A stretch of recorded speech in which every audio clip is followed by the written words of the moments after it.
नमस्कार, India report में आप सभी का स्वागत है। जाति आधारित राजनीति देश की सच्चाई है। सालों साल तक तमाम राजनीतिक पार्टियां, चाहे वो सत्ता पक्ष के हों या फिर विपक्ष में बैठे हों, सभी लोग यही कहते आपको नजर आएंगे कि जाति जोड़ो, देश बचाओ। लेकिन जैसे ही चुनाव आता, चुनाव के ठीक पहले तमाम राजनीतिक पार्टियां जाति आधारित उम्मीदवार की खोज में लग जाते हैं और ऐसे उम्मीदवार, ऐसे प्रत्याशी की खोज करते हैं जो पूरी तरह से जाति आधारित काफी मजबूत नेता हो और जिताऊ हो। कुछ इसी तरह का ट्रेंड, चाहे वो बिहार हो चाहे देश के किसी भी राज्य की बात करें, कुछ इसी तरह का ट्रेंड चुनाव के वक्त में हर जगह देखने को मिलता है। और बिहार में तो बाकायदा जातिगत जनगणना भी हो चुका है।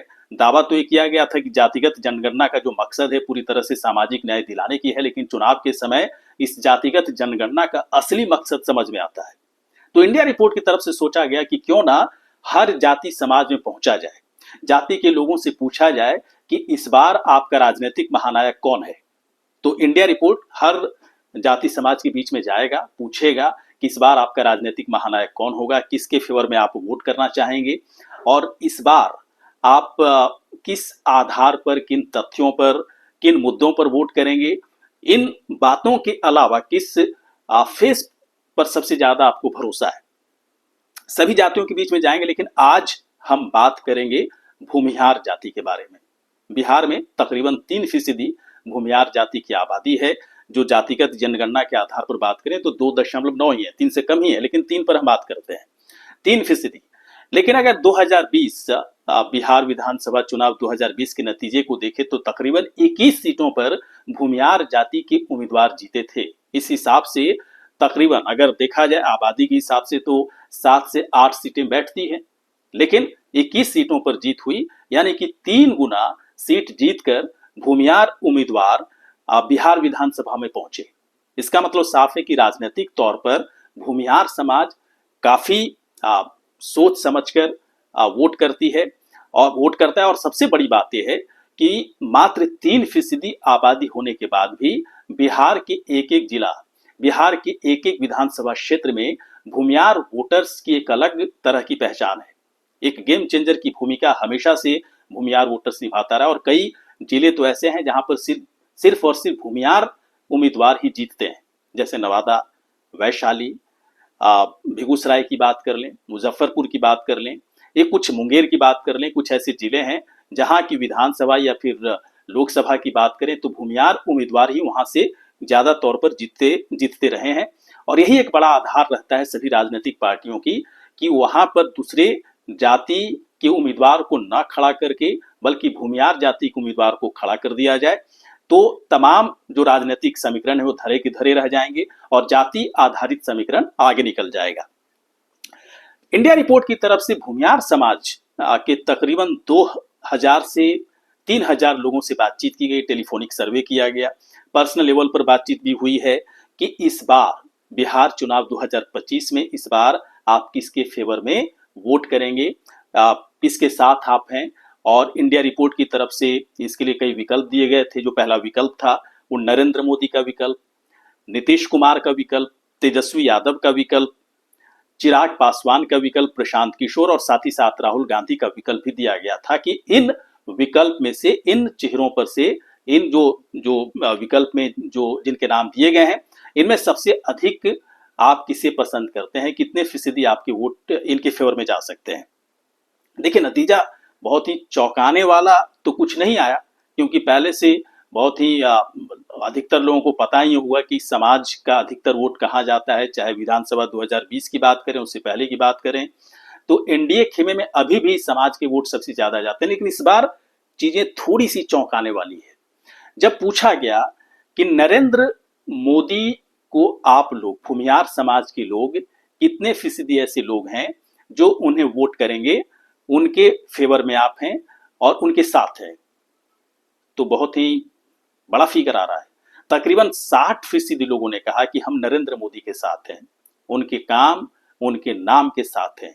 साथ ही साथ कई लोगों ने कहा कि ठीक है, हमारे समाज के लोग, भूमिहार समाज के लोग स्थानीय लेवल पर कई बड़े नेता हैं, नायक की तरह हैं और सिर्फ विधानसभा क्षेत्र में उनके चेहरे पर वोट नहीं कर सकते। क्योंकि ओवरऑल देखना है, अगर आबादी कम है, सीटें ज़्यादा लानी है तो ब्रॉड सोचना पड़ेगा। तो उस हिसाब से नरेंद्र मोदी को वो अपना बड़ा नेता मानते हैं, राजनीतिक महानायक के तौर पर देखते हैं। कई लोगों ने कहा कि देखिए मोदी कभी भी किसी जाति पर बहुत ही डायरेक्ट अटैक नहीं करते, भूमियार समाज हो या कोई और समाज हो, बहुत डायरेक्टली जातिवाद वाली राजनीति वो करते नजर आते नहीं हैं।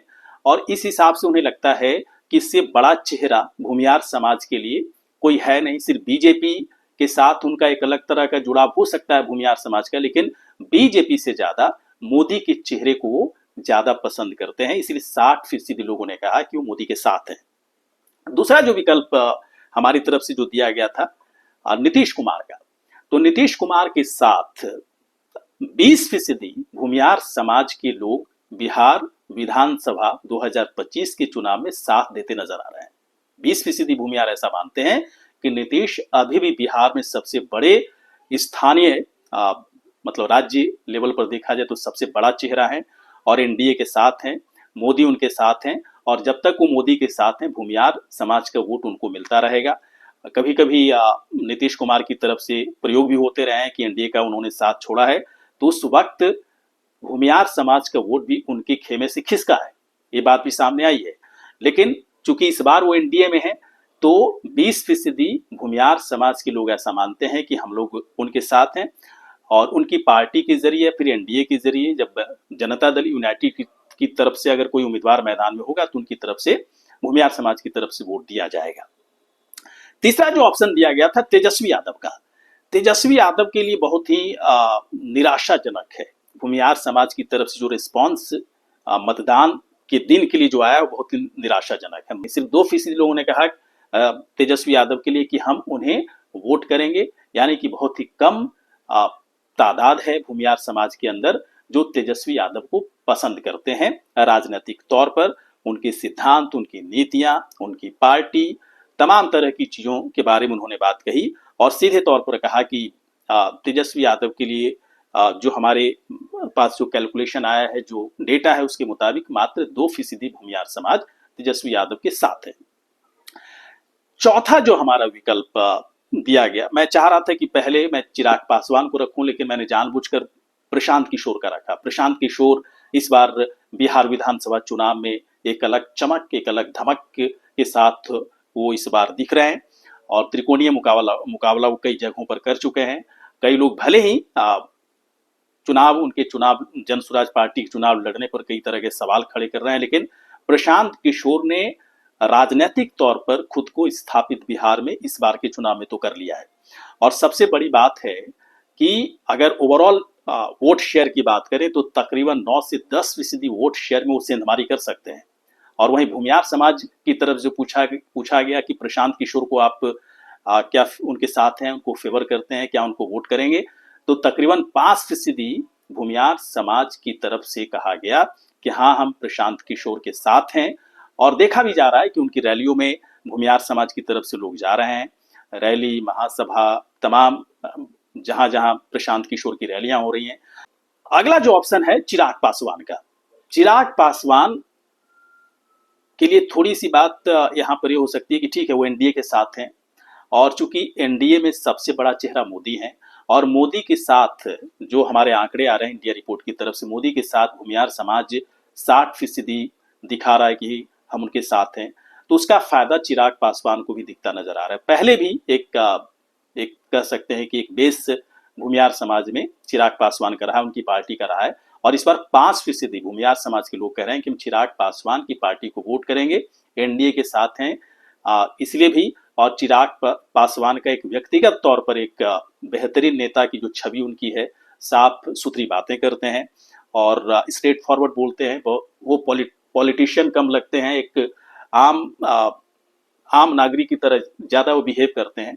इस वजह से भूमियार समाज की तरफ से कहा गया कि 5% हम अगर उनके पार्टी की तरफ से उम्मीदवार होगा तो उनका वोट जा सकता है।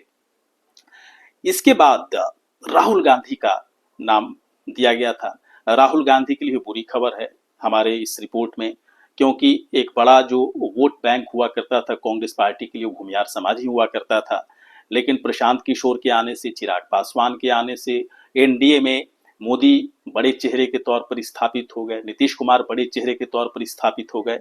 इन तमाम चीजों का बड़ा नुकसान कांग्रेस पार्टी को बिहार में हुआ है और एक बड़ा वोट बैंक भूमियार समाज का पूरी तरह से खिसक गया। कांग्रेस के पास वो है नहीं।